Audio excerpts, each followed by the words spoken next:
yego kandi buriya nta ntungane iriho ese ko ntari intungane ajya bigende gute ntago neze kuba intungane ntayo murakoze twese tugerageza kurwana n'ubuzima nyina nanjye mba ndwana nabwo buriya babyanze mwana nakuba utageze buriya ntako mba ntagiza pe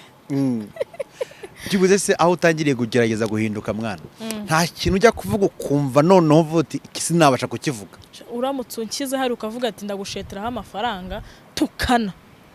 ongera uvuge bya bintu byose biri izina ryo nakubwira ati amafaranga yawe ariho imivumo gumana ubu ntiwabasha kongera gutukana Imana yo mu ijuru sinabishobora naguha ikinyarwanda nkagutotora ariko sinshobora kuvuga bya bintu by'ibitindi gasa n'ibyo bende bitanga urukoza soni biki oya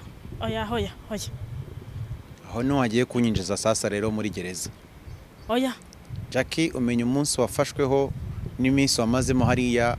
hari inkuru itavugwa wabonye yatumye uva uvuga uti ninongera gutukana ngewe mureba hano muzamenye ko atari nge shwa wapi sinigeze nukana nongera se nzongera kuko impamvu mvuze gutyo mu cyaha nasomye neza wakurikirana wari ukurikiranweho hanarimo nugusebanya mu ruhame ibintu nk'ibyo gusebanya mu ruhame se usugutukana bivuze ko hari inkuru waboneye hari ahantu itagiganirwaho